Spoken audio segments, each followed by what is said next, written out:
Welcome all of you in the YouTube channel of SBS Coaching Center. Friends, आज हम आप लोगों को एसएससी के एग्जाम में आए हुए कुछ क्वेश्चंस को कराने जा रहा हूं, जिसको ध्यान से देखें और सुनें. He will certainly help you if you will ask him. He will certainly help you if you will ask him. देखें यहाँ if लगा हुआ है. if के बाद वाले क्लास में will का प्रयोग किया गया है, जो कि गलत है. कभी भी if हो, unless हो, until हो, provided that हो, इस तरह का कोई भी वर्ड है, as soon as हो, as long as हो, उसके बाद की क्लास में कभी will, shall और would का प्रयोग नहीं होता, अर्थात उनका प्रयोग फ्यूचर में नहीं किया जाता. इसको किस टेंस में करेंगे ये डिपेंड ऑन करता है दूसरे क्लास के ऊपर. यहाँ पे फ्यूचर इंडेफिनिट टेंस है, विल और प्लस वर्ब का फर्स्ट फॉर्म. तो जो कंडीशनल क्लास होता है वो प्रेजेंट इंडेफिनिट टेंस में होता है. यहाँ पे देखें यू है और इसके साथ वर्ब का फर्स्ट फॉर्म लगा हुआ है. इसका मतलब कि ये विल को हटा दें तो ये वाक्य करेक्ट हो जाएगा. इस बात को ध्यान दें कि कभी भी इफ लगा हो, अनलेस लगा हो, अनटिल लगा हो, प्रोवाइडेड दैट हो, इन केस हो, इस तरह का कोई भी वर्ड अगर है तो उनके बाद विल, शैल, कुड का प्रयोग नहीं करते. नेक्स्ट क्वेश्चन नंबर 2 देखें. ये सारे क्वेश्चंस जो है आपके एसएससी एग्जाम में पूछे गए हैं क्वेश्चन. देखें, the warden forbid the student from living the hostel. यहाँ देखें the warden forbid the students. यहाँ फॉरबिड का प्रयोग किया गया. फॉरबिड मींस होता है मना करना. फॉरबिड के बाद यहाँ पे जेरेंड आया हुआ है. फॉरबिड के बाद इंफिनिटिव आता है, जेरेंड का प्रयोग नहीं किया जाता है, अर्थात इसको फर्स्ट फॉर्म करेंगे. फर्स्ट फॉर्म करेंगे तो यहाँ फ्रॉम भी नहीं लगेगा. इसका मतलब यहाँ पे टू और ये आपका लीव हो जाएगा, to leave the hostel. Question number 3 पे ध्यान दें. You must either tell me the whole story or at least the first half of it. पहली बात तो ये जाना है कि यहाँ आइदर का प्रयोग हुआ है, तो ज्यादातर मिस्टेक आइदर और आर से संबंधित हो सकता है. यहाँ देखें आइदर लगा है, आर प्राय ऐसा होता है कि यहाँ आइदर है, यहाँ नार कर देगा. तो आइदर के साथ हमेशा आर, नाइदर के साथ नार का प्रयोग किया जाता है. लेकिन एक चीज यहाँ और भी ध्यान देना है कि यहाँ पे जिसमें विकल्प हो या जो हमारा ऑप्शन हो उसी से पहले आइदर आर का प्रयोग होना चाहिए. You must either tell me the whole story or at least the half of it. मतलब कह रहा है कि आपको या तो पूरी स्टोरी बतानी होगी, मुझे सुनानी होगी, या कम से कम उसका आधा. तो जो हमारा चॉइस है वो द होल स्टोरी और the first half of it से है, यहां से. तो इसका मतलब कि इससे पहले तो आपका आर लगा है, लेकिन आइदर जो है वर्ब से पहले आ गया है, ये आपका गलत है. यहां न लग के यहां पे इसका प्रयोग किया जाएगा. हमें ऑप्शन को देखना होगा, चॉइस को देखना होगा कि हम चॉइस किसके किसके बीच कर रहे हैं. तो दोनों चॉइस से पहले ही हमें लगना चाहिए. यहाँ पे the first half of it और द होल स्टोरी इन्हीं से पहले लगना है. इससे पहले तो आर लगा है, लेकिन इससे पहले आइदर का प्रयोग नहीं हुआ, इसलिए आइदर उठा के यहाँ पे लगाएंगे, अर्थात नी के बाद लगेगा. यहाँ पे आइदर का प्रयोग किया जाएगा, यहां से हटा के.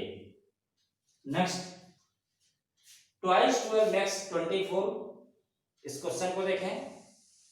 ट्वाइस 12 मतलब 2 बार 12 का अगर हम योग कर दें वह 24 के इक्वल हो जाता है.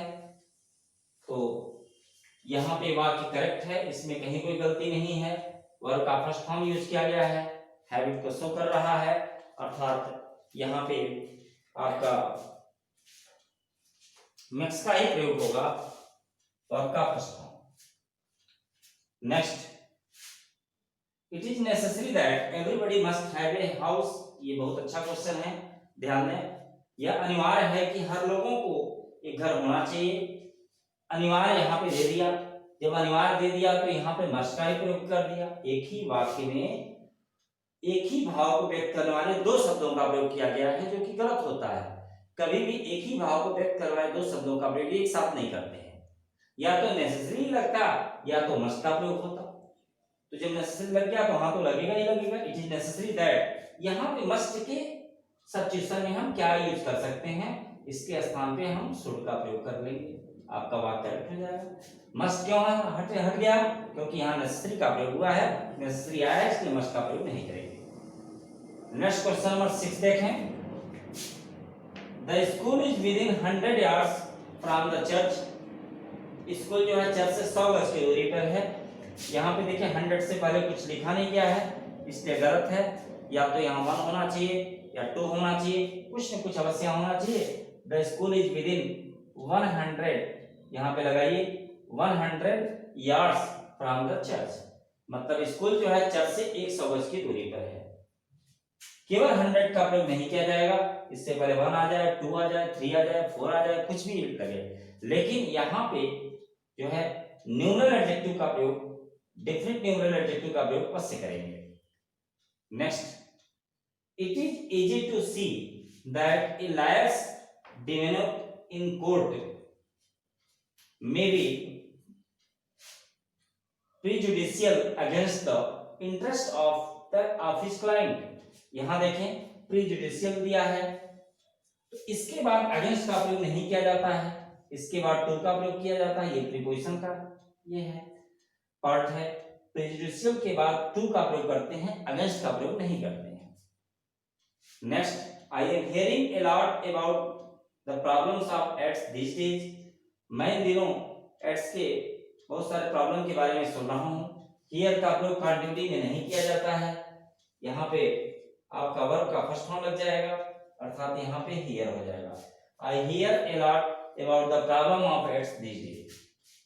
क्वेश्चन नंबर 9 देखें। You can get all the information you want in this book. You can get all the information, आप सारे इंफॉर्मेशन को प्राप्त कर सकते हैं जो आप इस किताब में चाहते हैं। यहाँ पे इंफॉर्मेशन में यस का प्रयोग किया गया, प्लूरल बनाया गया है, ये गलत है। इंफॉर्मेशन का प्लूरल नहीं होता है, इसलिए यहाँ पे इंफॉर्मेशन ही लिखा जाएगा। Next, he persisted to do it in spite of my advice। persist के बाद इनका प्रयोग होता है और इनके बाद आपका जिरंड आता है, तो इसलिए यहाँ पे टू के स्थान पे इन लगाना है और यहाँ पे जहां डू है इसके स्थान पे आपको डू ही करना होगा। इस तरह से 10 क्वेश्चंस को मैंने आपको सॉल्व करवा दिया जो एग्जाम में पूछे गए क्वेश्चंस हैं।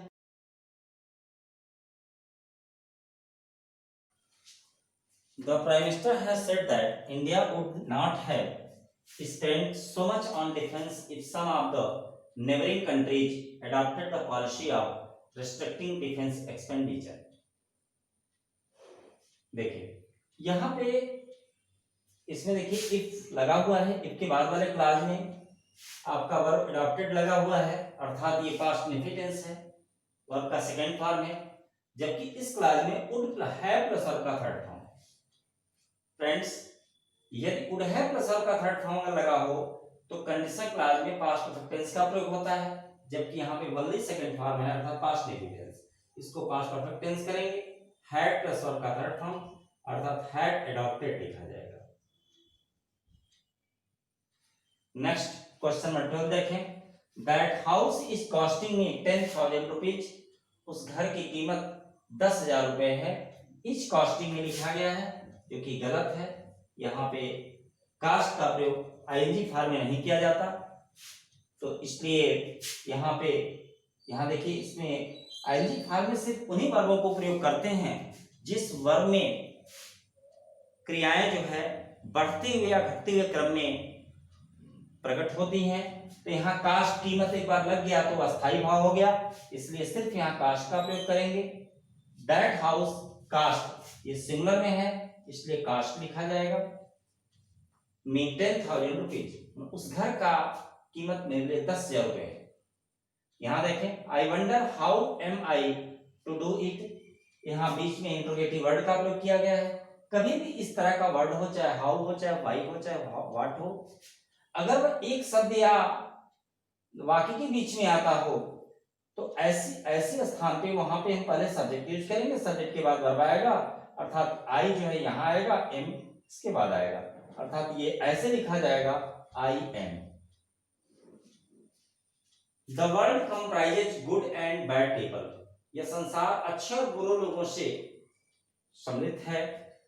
अर्थात यहाँ पे गुड एंड बैड पीपल अगर ऐसे लिखा गया है तो इसका मतलब एक ही लोग हैं जो कि बुरे भी हैं और अच्छे भी हैं, जबकि होना क्या चाहिए, अच्छे लोग और बुरे लोग से ये संसार भरा हुआ है। ये दोनों लोग अलग अलग हैं, अच्छे लोग अलग हैं, बुरे लोग अलग हैं। और जो लिखा गया इसका सेंस क्या है कि एक ही जो पीपल हैं वही बुरे भी हैं और वही अच्छे भी हैं। तो इसको ऐसे नहीं लिखना है, इस प्रक्रिया को देखें, इसको समझ लें, इसको हमें good people and bad people ऐसे हमें देना होगा। अब आपका हो गया अच्छे लोगों और बुरे लोगों से संसार भरा हुआ है। नेक्स्ट क्वेश्चन में 15 देखें। 2 thirds of the book were rubbish. यहां पे देखें उस किताब का 2 तिहाई हो, 1/3 हो, 3/4 हो, इस तरह का कोई भी वर्ड अगर आ जाता है तो वह जो है, देखिए इस वर्ड का संबंध सीधे इससे है। इसका मतलब है कि आपका 2 तिहाई हो, 3/4 हो, कोई भी इस तरह का वर्ड है तो सिंगुलर में होता है और उसके साथ सिंगुलर वर्ब का प्रयोग किया जाता है, अर्थात यहाँ पे वाज का प्रयोग करेंगे।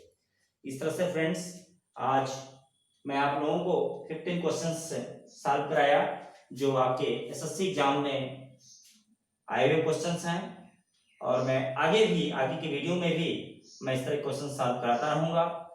और यदि मेरी वीडियो आप लोगों को अच्छी लग रही है, पसंद आ रही है, तो आप इसे लाइक अवश्य करें और सब्सक्राइब करें और अपने फ्रेंड्स को इसे शेयर करना ना भूलें ताकि अन्य लोग भी इसका लाभ उठा सकें। धन्यवाद।